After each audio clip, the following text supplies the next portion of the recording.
ایک وقت آئے گا جہاں جگری دوست ساتھ چھوڑ دیں گے، وہ دوست جو دنیا کے اندر قدم قدم پر ہمارے ساتھ تھے، جو خوشی اور غم کے اندر ہمیشہ شریک ہوتے، جو تکالیف کے موقع پر ہمارا ہاتھ تھامتے نظر آتے۔ لیکن ایسے جگری دوست بھی ایک وقت ایسا آئے گا جب وہ ہمارا ساتھ چھوڑ دیں گے، جس کو قرآن نے مینشن کیا ہے، الاخلاء یومئذ بعضهم لبعض عدو الا المتقین۔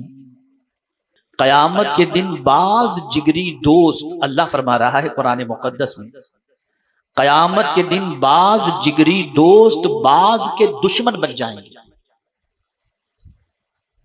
مگر متقین۔ وہ دنیا کے جگری دوست جو گناہوں میں ہمیشہ ساتھ دیتے، وہ دنیا کے جگری دوست جو قدم قدم پر ہمارے ساتھ ہوتے، بہت سارے ایسے دوست بھی دنیا کے اندر ہوتے ہیں جن کی نشست کے اندر، جن کے ساتھ بیٹھنے کے بعد انسان کی سوچ بھی بدلتی ہے، فکر بھی بدلتی ہے، نظریہ بھی بدلتا ہے، عقیدہ بھی بدل جاتا ہے، اور وہ پھر ایسی دوستی کی بنیاد پر ان راستوں کا مسافر بن جاتا ہے جو راستہ جہنم کی طرف لے جاتا ہے۔ مثال کے طور پر اگر کسی شرابی کی دوستی کے اندر انسان گرفتار ہوا تو شراب پینے کا عادی نہیں تھا، لیکن دوست کی سنگت نے اسے شرابی بنا دیا۔ ایک دوست آوارہ تھا، اس کی محبت اور دوستی کی بنیاد پر انسان اس کی مروت میں آوارہ گردی شروع کر دیا۔ قرآن کہتا ہے کہ ایسا جگری دوست قیامت میں دشمن بن جائے گا۔ کیسے دشمن بنے گا؟ جب پروردگار جل جلالہ اس بندے کو اس کے گناہوں کی وجہ سے جہنم میں جانے کا حکم دے گا تو وہ دوست کہے گا، مولا میں تو اچھا تھا، میرے فلاں دوست کی دوستی نے مجھے آوارہ گردی پر مجبور کیا، فلاں دوست کی دوستی کی بنیاد پر میں برا بنا، تو مولا جہنم میں جہاں تم مجھے رکھے گا وہاں اس کو بھی رکھنا۔ اب یہ جگری دوست قیامت میں اس کا دشمن بن گیا۔ لیکن اگر کسی نے اللہ سے ڈرنے والے بندے سے دوستی کی تو قرآن کہتا ہے یہ قیامت میں دشمن نہیں بنیں گے، بلکہ یہ اللہ عز و جل کے نیک بندے ان سے محبت رکھنے والوں کے حوالے سے اللہ کی بارگاہ میں سفارش کریں گے کہ مولا یہ مجھ سے محبت کرتا تھا، آج میری سفارش اس کے حق میں قبول فرما اور اسے جنت کا مزدہ عطا فرما دے۔ اس لیے دوستی کے حوالے سے فرمایا گیا لا تصاحب الا مؤمنا، غلامان رسول سے دوستی کرو، محبت رسول میں گرفتار بندوں سے محبت کرو، آقا کریم صلی اللہ علیہ وسلم کے عشق میں گرفتار لوگوں سے محبت کرو، اللہ سے ڈرنے والے بندوں سے محبت اور دوستی کرو کہ ان کی دوستی تمہیں دنیا میں بھی کام آئے گی، آخرت میں بھی کام آئے گی۔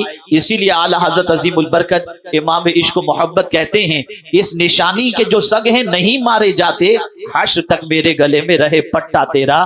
یعنی اگر کوئی شخص کسی اللہ کے ولی سے دوستی کر لیتا ہے اور ان کی محبت کا چراغ اپنے سینے میں جلا لیتا ہے تو ان کی دوستی، ان کی محبت، ان کی الفت، ان کی غلامی کل بروز قیامت کام آئے گی۔ جب کسی کی دوستی کام نہیں آئے گی تو اللہ کے ولیوں کی دوستی قیامت میں کام آئے گی۔ اور یہ قرآن کہہ رہا ہے، یہ اللہ کی کتاب کہہ رہی ہے، متقین کی دوستی کام آئے گی۔ کون ہے متقی؟ متقی کسے کہتے ہیں؟ متقی کی ڈیفینیشن کیا ہے؟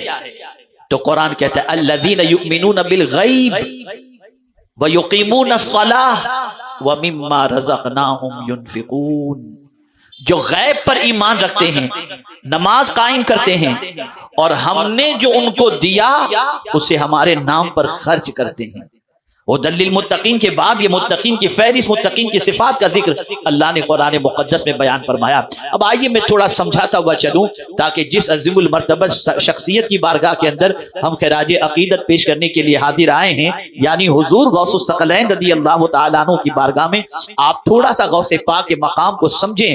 اور آج وہ لوگ جو یا غوث المدد کہنے پر شرک و بدعت کا فتویٰ لگاتے ہیں، میں ان کی بھی تھوڑی سی اصلاح چاہوں گا تاکہ وہ بھی اپنا کریکشن کر لیں۔ میں قرآن کی روشنی میں بتانا چاہوں گا، احادیث کی روشنی میں بتانا چاہوں گا کہ اللہ عز و جل نے اپنے دوستوں کو کتنا اونچا مقام عطا فرمایا، اور ساتھ ہی ساتھ کسی کو غیب کے اندر یعنی اس کے پیٹھ پیچھے وہ سامنے حاضر نہیں ہے اور اس کو مدد کے لیے پکارنا کیا یہ شرک ہے یا بدعت؟ میں اسے حدیث کی روشنی میں ثابت کرنے کی کوشش کروں گا تاکہ آپ محسوس کر سکیں۔ سب سے پہلے آئیے میں آپ کو بتاؤں حضور غوث الثقلین رضی اللہ تعالیٰ عنہ کا مقام کیا ہے، مرتبہ کیا ہے۔ آئیے حضرت اسماعیل अलैहिस्सलातु वत्तस्लीम की हयात तैयबा से हम समझने की कोशिश करें। हजरत इब्राहीम अलैहिस्सलातु वत्तस्लीम की दो औलाद थी, हजरत इसहाक और हजरत इस्माइल अलैहिस्सलाम। हजरत इसहाक की नस्ल से कई अंबिया पैदा हुए, लेकिन हजरत इस्माइल अलैहिस्सलाम से सैयदुल अंबिया पैदा हुए। अल्लाह अकबर। तो फरमाया गया जिस तरीके से सैयदुल अंबिया की विलादत हजरत इस्माइल अलैहिस्सलाम के नस्ब से हुई, ऐसे ही हजरत इमाम हसन मुज्तबा जिनकी नस्ल के अंदर हजरत गौसुस सकलैन रदियल्लाहु ताला अन्हु हैं, तो हजरत इस्माइल की नस्ल के अंदर सैयदुल अंबिया तशरीफ लाकर जो मकाम सैयदुल अंबिया को अल्लाह ने अता फरमाया, अंबिया के अंदर अल्लाह ने हजरत इमाम हसन की नस्ल में सैयदना गौसे पाक को पैदा फरमाकर सारे औलिया पर गौसे पाक को वो मकाम अता फरमा दिया। और ये याद रखें, हजरत इमाम हसन मुश्तबा की जिंदगी को थोड़ा सा समझें।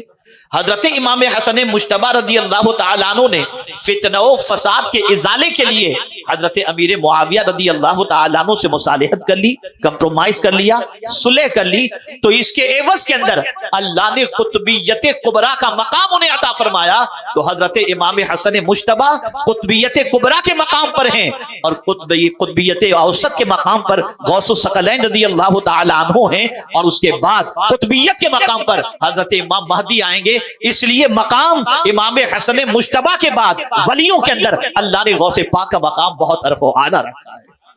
मेरे प्यारे आका सल्लल्लाहु ताला अलैहि वसल्लम के प्यारे दीवानों, अब थोड़ा सा समझें बुखारी शरीफ की हदीस को पेश नजर रखते हुए कि अल्लाह अज़्ज़ व जल अपने दोस्तों को कितना ऊंचा मकाम अता करता है, कितना आला मर्तबा अता करता है। अल्लाह अकबर। आकाए करीम सल्लल्लाहु ताला अलैहि वसल्लम ने इरशाद फरमाया कि रब अल्लाह अज़्ज़ व जल इरशाद फरमाता है, यह हदीस कुदसी है, अल्लाह अज़्ज़ व जल इरशाद फरमाता है, मन आद अली वलियन फ़क़द आज़नतुहु बिल हर्ब, जो मेरे वली से दुश्मनी करे मैं उसे ऐलान जंग करता हूं। चलिए पहले वली किसे कहते हैं थोड़ा सा समझ लें, ताकि वली की डेफिनेशन भी आपके जहन में रहे। क्या आम इंसान वली होता है? क्या आम इंसान ऑर्डिनरी इंसान जो होता है उसे विलायत का मकाम मिल जाता है? या लंबे बाल रखने से विलायत मिल जाती है? क्या दाढ़ी और जुल्फें बढ़ाने से विलायत मिल जाती है? क्या गले के अंदर तस्बीह लटकाने से विलायत मिल जाती है? नहीं।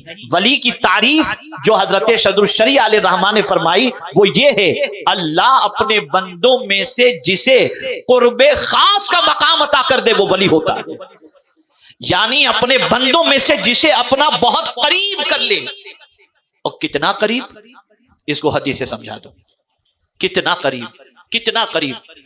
तो बुखारी शरीफ की हदीस मुबारका है, फरमाया गया कि फराइज के जरिए, फराइज की पाबंदी के जरिए अल्लाह का जो वली होता है वो अल्लाह से करीब हो जाता है, और नवाफिल की कसरत के जरिए बंदा अल्लाह से इतना करीब होता है कि रब फरमाता है मैं उसका कान बन जाता हूं जिससे वो सुनता है, मैं उसकी जबान बन जाता हूं जिससे वो बोलता है, मैं उसकी आंख बन जाता हूं जिससे वो देखता है। लेकिन ये मकाम कैसे नसीब होता है? विलायत नसीब होती है फराइज की पाबंदी के बाद। लेकिन ये आंख, कान और जबान बन जाने की जो बात है ये कसरत नवाफिल की बुनियाद पर है। जब कसरत नवाफिल के अंदर कोई अल्लाह का नेक बंदा गिरफ्तार हो जाए या उसका आदी हो जाए तो अल्लाह उसे वो मकाम अता करता है। और इस हदीस के एंड के अंदर फरमाया गया फिर वो जो कहता है मौला उसकी बात को कबूल कर लेता है, फिर वो जो कह दे और उसकी पनाह के अंदर जो आना चाहे अल्लाह उसको उसकी पनाह में उसकी पनाह अता फरमा देता है। तो मेरे प्यारे आका सल्लल्लाहु ताला अलैहि वसल्लम के प्यारे दीवानों, बात पता ये चली कि कसरत नवाफिल के जरिए अल्लाह अपने दोस्त को वो मकाम अता करता है। ये बुखारी शरीफ की हदीस है। कसरत नवाफिल के जरिए अल्लाह वो मकाम अता करता है कि अल्लाह फरमाता है मैं उसका कान बन जाता हूं जिससे वो सुनता है। अब मैं आपसे पूछना चाहता हूं उसकी समाअत कितनी बुलंद हो गई, उसके सुनने की कैफियत कितनी बुलंद हो गई, उसकी समाअतों का कोई अंदाजा नहीं लगा सकता। और इसको भी हदीस से साबित कर दूं कि किस तरीके से समाअत होती है तो आपको कहीं दूर जाने की जरूरत नहीं। हजरत फारूक आजम की जिंदगी से देख लें और हजरत सारिया की जिंदगी से देख लें कि सैकड़ों मील की मसाफत है। हजरत फारूक आजम मस्जिद नबवी शरीफ में खुतबा देते हुए फरमाते हैं या सारियतल जबल, और नेहावन के अंदर हजरत सारिया सुन लेते हैं। दोनों वली हैं। समाअत का आलम यह है कि कोई इंटरनेट का कनेक्शन नहीं है लेकिन मर्तबा इतना बुलंद है कि कहीं से बोल रहे हैं और सैकड़ों मील की दूरी पर आवाज सुनाई दे रही है। ये क्यों? अल्लाह उसका कान बन जाता है जिससे वो सुना करते हैं, जिससे वो सुना करते हैं।